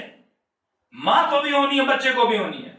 اسی طرح جب تو پیدا ہوگا، اصل معصوم فرماتے ہیں تیری پیدائش وفات نہیں ہے، وفات پیدائش کا نام ہے۔ اصل تو پیدا کب ہوگا؟ جب تو اس دنیا سے جائے گا۔ اس وقت تو جی نہیں رہا، اس وقت یہ پروسیس ہے جو تو گزار رہا ہے۔ میں کسی بندے سے پوچھوں کہ بھائی آپ کی ایج کتنی، آپ کاؤنٹ کب کرتے ہو؟ ایج کاؤنٹ کب کرتے ہو؟ پیدا ہونے کے بعد۔ اور 9 مہینے جو ماں کے پیٹ میں تھے وہ کیوں نہیں کاؤنٹ کرتے؟ وہ بھی تو لائف تھی نا جو تم نے 9 مہینے گزاری، اس میں بھی تو جان تھی نا، لیکن وہ لائف کاؤنٹیبل نہیں۔ اسی طرح جب عالم برزخ میں پیدا ہوگے تو یہ لائف کاؤنٹیبل نہیں ہوگی۔ یہ شکم مادر ہے، یہاں تو گرو کر رہا ہے، یہاں تو بڑا ہو رہا ہے، یہاں تیری روح بڑی ہو رہی ہے، یہاں تیری روح گرو اپ کر رہی ہے۔ شکم مادر میں جسم بڑا ہو رہا تھا، دنیا میں آ کر جسم بھی بڑا ہوتا ہے، روح بھی بڑی ہوتی ہے۔ یہاں چیزوں کو مضبوط کرو گے تو اس عالم میں جا کر مضبوطی سے چل پاؤ گے۔ اگر معذور ہو کر پیدا ہوگے تو وہاں نہیں چلو گے۔ معصوم کی مثال کو سمجھو، جس طرح بچہ شکم مادر میں، عین بالکل اسی طرح تو دنیا کی شکم کے اندر ہے۔ شکم مادر کا انوائرمنٹ اگر صحیح نہیں ہوگا، کھانا اگر صحیح نہیں ہوگا، بچے کی دیکھ بھال اگر صحیح نہیں ہوگی، بچہ معذور پیدا ہوگا۔ اب 4 طرح کے بچے دنیا میں پیدا ہوتے ہیں، اسی طرح 4 طرح کے لوگ عالم برزخ میں پیدا ہوتے ہیں۔ پہلا بچہ جو دنیا میں آتا ہے صحیح سالم بچہ، پھیپھڑے صحیح، گردے صحیح، ٹانگ ہاتھ پاؤں سب صحیح سالم بچہ۔ نارمل بچہ جب پیدا ہوتا ہے باپ کو بھی خوشی، ماں کو بھی خوشی، بچہ خود بھی خوش ہوتا ہے۔ دوسرا بچہ جو ناقص پیدا ہوتا ہے، دنیا میں پیدا تو ہو گیا لیکن ایک ہاتھ لے کر آیا، ایک ٹانگ لے کر آیا، ایک آنکھ لے کر آیا، کوئی نہ کوئی نقص عضو اس کے اندر موجود ہے۔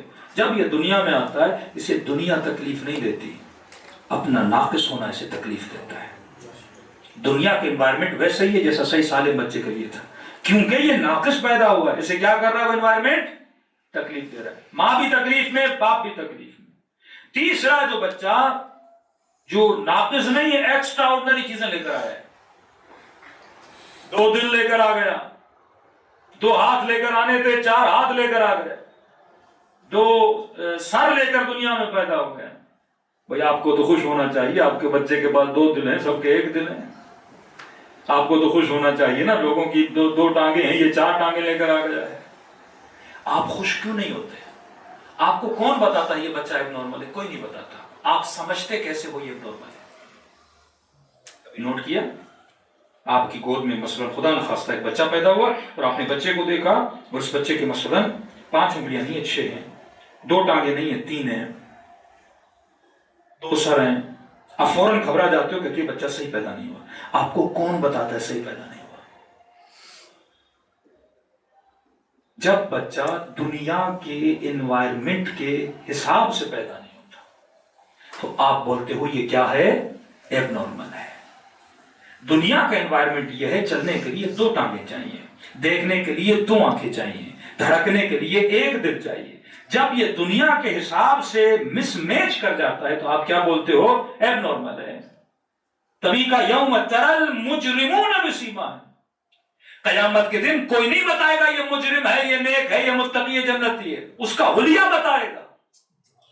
بندہ ایب نارمل ہے، یہ اس عالم کے حساب سے نہیں بنا، اس کا چہرہ بتائے گا یہ مجرم ہے، قردۃ خاسئین، اس کا وجود بتائے گا یہ مجرم ہے۔ ایب نارمل جسم لے کر وہاں پیدا ہوگا، لوگ دور سے سمجھ جائیں گے یہ ایب نارمل ہے۔ جس طرح بچے کو تم دیکھ کے سمجھ جاتے ہو، کیونکہ اس کا وجود دنیا کے حساب سے نہیں بنا۔ دنیا میں آکسیجن تھی اور آکسیجن لینے کے لیے جیسا پھیپھڑا ہونا چاہیے تھا ویسا نہیں ہے، لہذا بچہ تکلیف میں، اسے دنیا کی آکسیجن تکلیف نہیں دے رہی، اس کا پھیپھڑا کمپلیٹ نہیں ہے تبھی اسے تکلیف ہو رہی ہے۔ دنیا میں دیکھنے کے لیے آنکھیں چاہیے، جب آنکھیں نہیں ہوں گی تو وہ تکلیف میں ہوگا، کیونکہ دنیا کے مناظر کو نہیں دیکھ پائے گا۔ دنیا میں سننے کے لیے آواز چاہیے، جب اس کے کان بہرے ہوں گے تو وہ تکلیف میں ہوگا، لوگوں کے ساتھ کمیونیکیٹ نہیں کر پائے گا۔ نقص اس کی ذات کے اندر ہے، نقص دنیا میں نہیں ہے۔ اسی طرح جب تو عالم برزخ میں انکمپلیٹ ہو کر پیدا ہوگا، نقص تیرے اندر ہوگا، اس عالم کے اندر کوئی کمی نہیں ہے، وہ تو کمپلیٹ ہوگا۔ کھانے کے لیے تیرے دانت نہیں ہوں گے، دیکھنے کے لیے آنکھیں نہیں ہوں گی، سننے کے لیے آوازیں نہیں ہوں گی، بندہ کیا ہوگا؟ تکلیف میں ہوگا۔ تو کچھ وہ جو ناقص پیدا ہوتے ہیں، کچھ وہ جو زائد پیدا ہوتے ہیں، کچھ وہ جو اپنا سالم پیدا ہوتے ہیں، تیسرا وہ جو بیمار پیدا ہوتے ہیں۔ بچے کا جسم بھی کامل ہے، عضو بھی کوئی ناقص نہیں ہے، کوئی عضو زیادہ بھی اس کے پاس نہیں ہے، لیکن کیا پیدا ہوا ہے؟ بیمار پیدا ہوا ہے، مطلب پھیپھڑا صحیح سے کمپلیٹ نہیں ہے۔ تو اس بچے کو ٹرانسفر کیا جاتا ہے مشین میں کہ بھائی 6 دن رہے گا، 10 دن رہے گا، 15 دن رہے گا، جب تک بچہ کیا ہو جائے؟ ٹھیک ہو جائے۔ اب معصوم فرماتے ہیں بالکل اسی طرح عالم برزخ میں بھی 4 طرح کے لوگ پیدا ہوں گے اپنی وفات کے بعد، اپنے مرنے کے بعد۔ کچھ وہ جو صحیح سالم پیدا ہوں گے۔ اب تصور کیجئے کسی خاتون کو بچہ پیدا ہونا ہے، سارے رشتہ دار ہاسپٹل میں جمع ہو جاتے ہیں، کوئی مٹھائی لے کر آتا ہے، کوئی پھول لے کر آتا ہے، ماں بھی انتظار میں، باپ بھی انتظار میں کہ بچہ آ جائے، لیکن خدا نخواستہ اگر بچہ ناسالم ہو تو تکلیف ہوتی ہے ماں باپ کو، لیکن اگر سالم ہو تو خوشیاں منائی جاتی ہیں۔ امیر المومنین فرماتے ہیں، رسول فرماتے ہیں انا وعلی ابوا هذه الامہ، میں اور علی اس امت کے 2 باپ ہیں۔ یہ جس نے تجھے پیدا کیا یہ تیرے جسم کا باپ ہے، علی اور میں تیری روحوں کے باپ ہیں۔ جسے تو بابا بولتا ہے، اماں بولتا ہے، یہ تمہارے جسموں کے ماں باپ ہیں، تمہارے روحوں کے ماں باپ نہیں ہیں۔ روحوں کے ماں باپ میں اور علی ہیں۔ جسم کو ریسیو کرنے کے لیے دنیا کا ماں باپ تجھے ریسیو کرتا ہے، اور اگر تو صحیح سالم ہو اسے خوشی ملتی ہے، اور اگر تو صحیح سالم نہیں اسے تکلیف ملتی ہے۔ بالکل اسی طرح جب تو دنیا سے عالم برزخ میں پیدا ہوتا ہے، تجھے ریسیو کرنے کے لیے میں رسول اور علی ابن ابی طالب آتے ہیں۔ اگر تو صحیح سالم ہو کر پیدا ہوگا تو علی کے چہرے پر خوشی آ جاتی ہے، لیکن اگر تو ناقص پیدا ہوگا، جتنی تکلیف تیرے ماں باپ کو ہوئی یا تجھے ہوئی، تیرے بچہ اگر ناقص تھا اس سے کئی گنا زیادہ تکلیف ہمیں ہوتی ہے، کیونکہ ہم نے محنت کی ہے اس دین کو پہنچانے کے لیے۔ تو یہ جس دنیا میں آپ رہ رہے ہیں یہ تکامل کا عالم ہے۔ بچے کا جسم شکم مادر میں کمپلیٹ ہوتا ہے، دنیا میں آنے کے بعد بھی تو کئی چیزوں کو کمپلیٹ یہاں پہ کرنے کے لیے آیا ہے۔ تیسری چیز، جو بچہ ماں کی شکم میں ہوتا ہے اس بچے کو اللہ کئی چیزیں عطا کرتا ہے۔ شکم مادر میں بچے کو زبان دی، شکم مادر میں بچے کو ہاتھ دیے، شکم مادر میں بچے کو ٹانگیں دی، لیکن میرا آپ سے سوال ہی ہے زبان کیوں دی جبکہ اس نے ماں کے پیٹ میں بولنا نہیں ہے؟ ٹانگیں کیوں دی جبکہ اس نے ماں کے پیٹ میں چلنا نہیں ہے؟ کان کیوں دیے جبکہ شکم مادر میں اس نے سننا نہیں ہے؟ آنکھیں کیوں دی جبکہ شکم مادر میں اس نے دیکھنا نہیں ہے؟ ساری چیزیں ماں کے پیٹ میں دی، پر وہاں کسی کام کی نہیں تھی۔ وہاں نہ چلے گا، نہ دوڑے گا، نہ دیکھے گا، نہ چیخے گا، نہ بولے گا، وہاں کچھ بھی نہیں کرنا، لیکن ساری چیزیں وہاں دی وہاں پر ہے، پر دی یہاں کے لیے۔ ٹانگیں وہاں دی، چلے گا کہاں؟ یہاں پہ چلے گا۔ آنکھیں وہاں دی، دیکھے گا کہاں؟ یہاں پہ دیکھے گا۔ معصوم فرماتے ہیں بالکل اسی طرح تجھے کئی چیزیں دنیا میں دیتا ہے پر دنیا کے لیے نہیں دیتا، وہ عالم برزخ کے لیے دیتا ہے۔ شاید تو سمجھے تجھے اس نے اولاد دنیا کے لیے دی، تجھے مال دنیا کے لیے دیا، تجھے حسن دنیا کے لیے دیا، تجھے زبان دنیا کے لیے دی، اور تو اپنے سارے ٹولز کو دنیا پہ ہی خرچ کر دے اور دنیا میں ہی لگا دے، اپنی انرجی آخرت کو کمانے کے لیے دی ہیں۔ زبان دی ہے تاکہ خدا کا ذکر کرو، آنکھیں دی ہیں تاکہ حسین کی زیارت کرو، کان دیے ہیں تاکہ اللہ کی آواز کو سنو، قلب دیا ہے تاکہ اس کی محبت کو اس کے اندر سماؤ، اعضاء اور جوارح دیے ہیں تاکہ اس کی کیا کرو، اطاعت کرو۔ اور اس کا اجر تجھے کہاں ملے گا؟ جب بدن سے روح نکلے گی۔ اب یہ آپ کا کام ہے کہ آپ اپنی انرجیز کو دنیا پہ خرچ کر کے ضائع کرتے ہو یا اس انرجیز کو اپنی آخرت کے لیے بچا کر رکھتے ہو۔ صلوات پڑھے محمد و آل محمد۔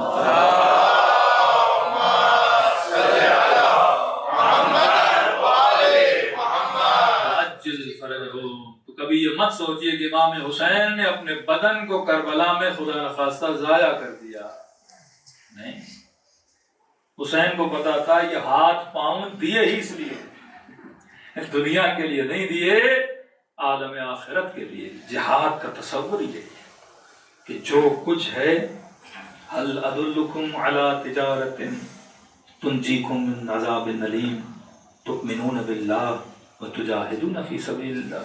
اللہ کہتا ہے هل ادلکم، کیا میں تجھے ایک ایسے بزنس کی دعوت دوں جس میں نفع ہی نفع ہے، جس میں نقصان نہیں ہے؟ بے اموالکم، مال کے ذریعے، جانوں کے ذریعے، اولاد کے ذریعے۔ آپ میرے ساتھ بزنس کرو گے کس چیز کے؟ گیو اینڈ ٹیک ہوتا ہے نا، پیسہ دیا اس کے عوض کچھ دیا۔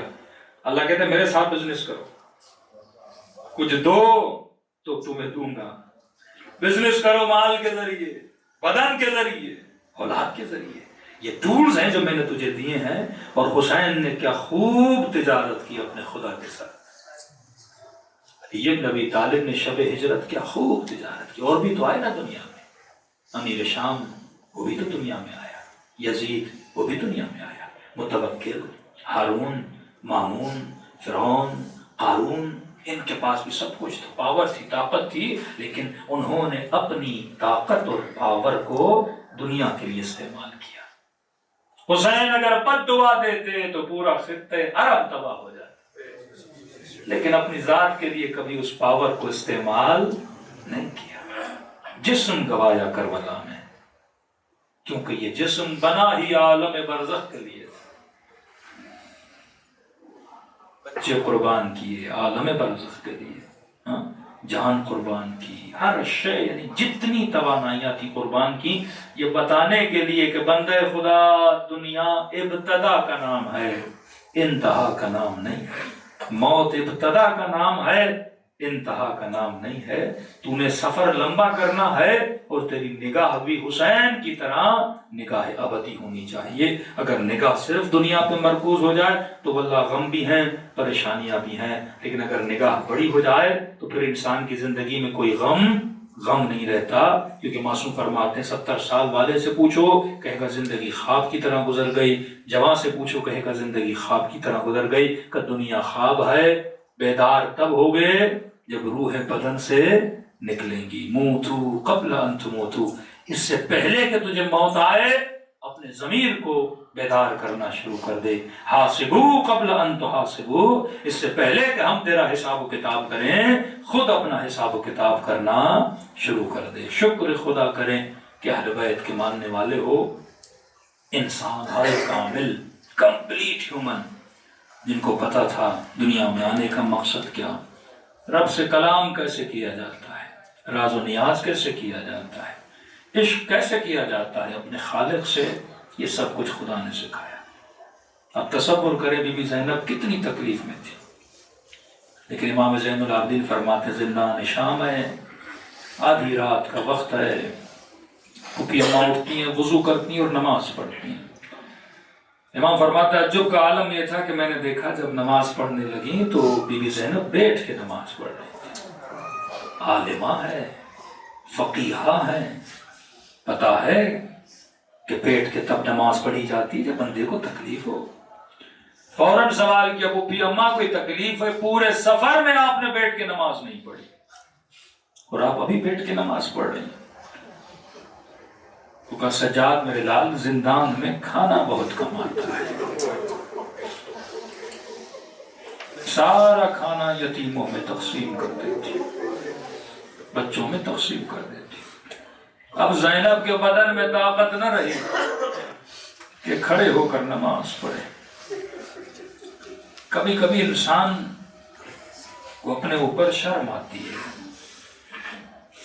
ہم کھاتے بھی ہیں پیتے بھی ہیں لیکن 8 رکعت 11 رکعت 5 رکعت نماز تہجد نہیں پڑھ پاتے۔ اس وقت بندہ سوچے کہ زینب کتنی تکلیف میں تھی۔ یہ عشق ہے جو بندے کو اٹھاتا ہے، مطلب عشق کی کمی ہے۔ جب مجلسوں میں آئے تو حسین سے وہ عشق مانگو جو عشق خدا ان کے دل میں تھا، اور یہ عشق اگر ملے گا تو اسی دربار سے ملے گا۔ السلام علی الحسین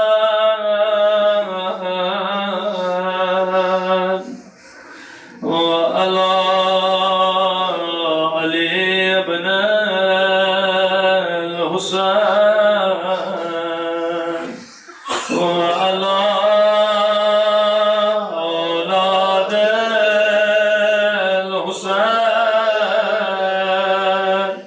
وعلى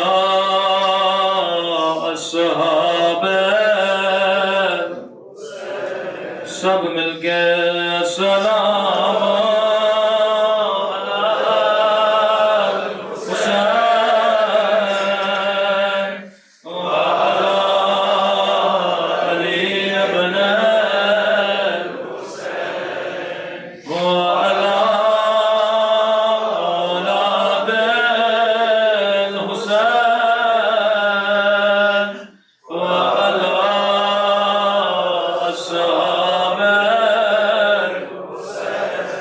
سب مل کے السلام علی حسین وعلی علی ابن حسین وعلی اولاد حسین وعلی الصحاب میرا سلام زینب کی لٹی ہوئی چادر پہ،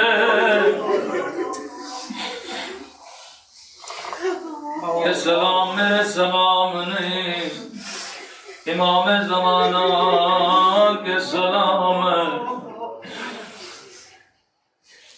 جب بھی دل کرے امام کے ساتھ رونے کا، زیارت ناہیہ پڑھا کرو۔ ناہیہ یعنی امام زمانہ کا نوحہ، سنیں گے اپنے جد کے مذاہب خود امام کیسے بیان کرتے ہیں۔ فرماتے مومن تو سن کے روتا ہے لیکن تیرے امام نے یہ منظر اپنی آنکھوں سے دیکھے۔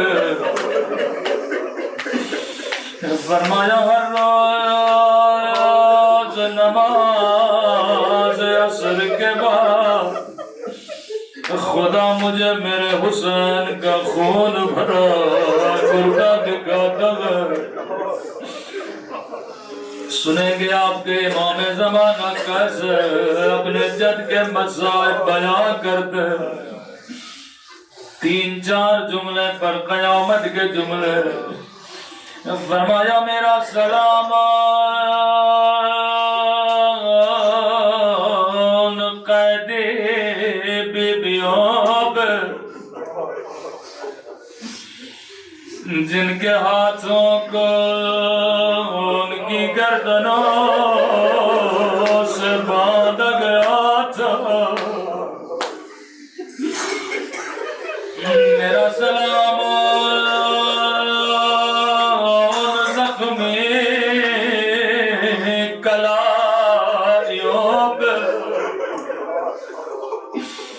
اللہ جانے یہ کس بی بی کی کلاریاں ہے۔ علماء فرماتے اشارہ بی بی زینب کی طرف، لیکن میری سمجھ میں نہیں آیا، بی بی زینب پہ تو بڑے مصائب ہے، ظالم نے تازیانہ مارا، کبھی نیزے کی نوک سے مارا، لیکن امام زمانہ نے وہ منظر یاد نہ کیا۔ اللہ جانے کلائیوں میں ایسا کیا تھا کہ حجت خدا یاد کر کے رو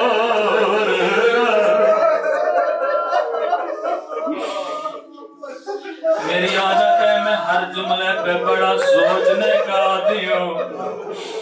میں نے بڑا سوچا بلا کلائیوں کے زخمی ہونے میں ایسا کیا تھا کہ امام زمانہ رو رہے۔ جب میں نے ایک روایت پڑھی مصیبت میری سمجھ میں آ گئی۔ راوی کہنے لگا کیا محرم کو زینب اونٹ سے ایسے گری جیسے عباس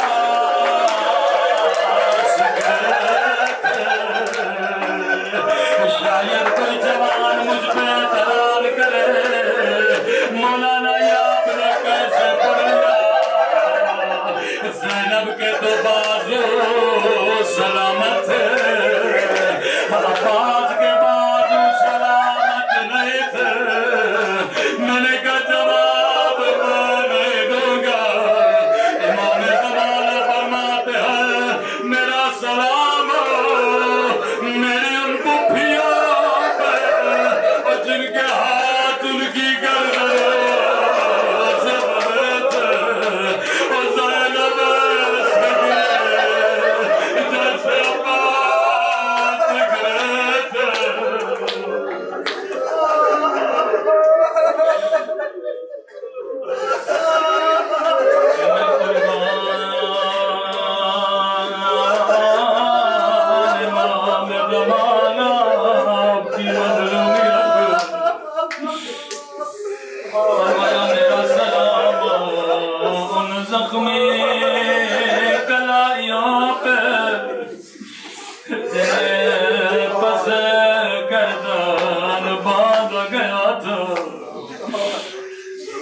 اگلا سلام اس سے بھی درد بھرا سلام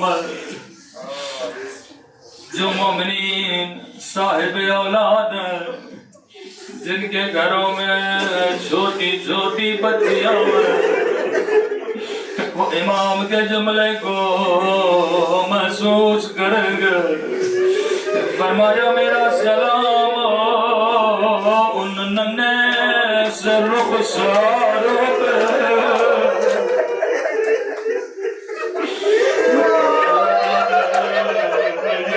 بی بی کے رخسار۔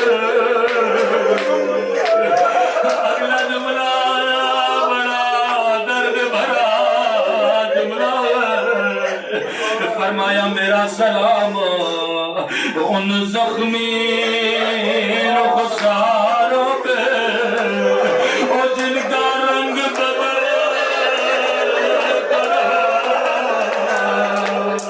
یہ نہیں کا رنگ بدل گیا اور کبھی شمر کے تماشوں نے رنگ نیلا کیا، کبھی ظالم کے تماشوں نے رنگ کالا کیا۔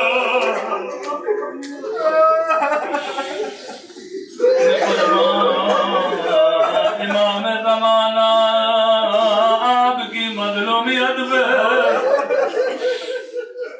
آخری سلام اور زحمت کو تمام کرو۔ یہ وہ منظر تھے جنہوں نے میرے امام کو خون رلایا۔ میرا سلام ان زخمی کلائیوں پہ جنہیں پس گردن باندھا گیا۔ جب یہ سلام سنو خدا کو ان کلائیوں کا واسطہ دیا کرو،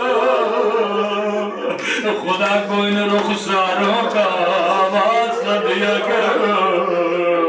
آخری سلام فرمایا میرا سلام ان خشک ہونٹوں پہ، میرا سلام ان پھٹے ہوئے ہونٹوں پہ، وہ جن پہ ظالم چھری مارا تھا، یہ وہی ہونٹ ہے جنہیں سیدہ چوما کرتے تھے، جنہیں نبی باسا دیا کرتے تھے۔ میں کہوں گا امام زمانہ تین سلام آپ نے کیے، لیکن ملائکہ سلام میں بھی کرنا چاہوں گا۔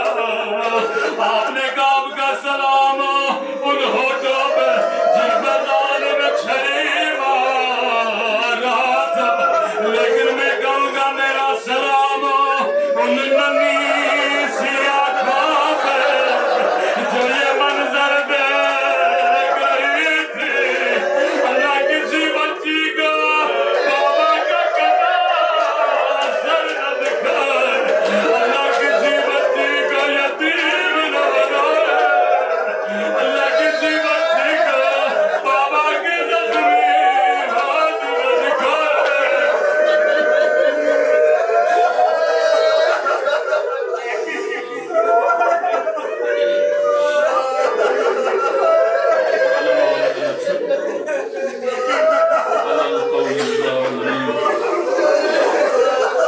پروردگار تجھے سیدہ زینب کے بندے ہاتھوں کا حوض،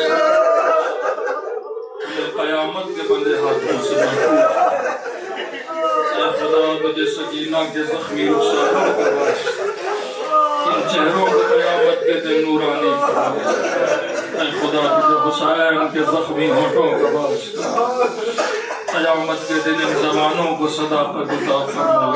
پروردگار ہم سب کو عذاب قبر اور عذاب برزخ سے محفوظ فرما، ہم سب کے صغیرہ کبیرہ گناہ معاف فرما، والدین کے صغیرہ کبیرہ گناہ معاف فرما، ہم سب کو رزق حلال کمانے کی توفیق نصیب فرما، جو بیمار ہے انہیں شفائے کاملہ عاجلہ نصیب فرما، جو دنیا سے گزر گئے ان کے درجات کو بلند فرما، ان آنکھوں کو حجت خدا کی زیارت نصیب فرما، ہمارے دلوں کو معرفت خدا سے سرشار فرما، ہم سب کو زبان ذاکر عطا فرما، بدن صابر عطا فرما، دل شاکر عطا فرما، عقل سالم عطا فرما، جو مانگا نہیں مانگا اپنے خزانے قدرت سے ہم سب کو نصیب فرما۔ ربنا تقبل منا انک انت السمیع العلیم۔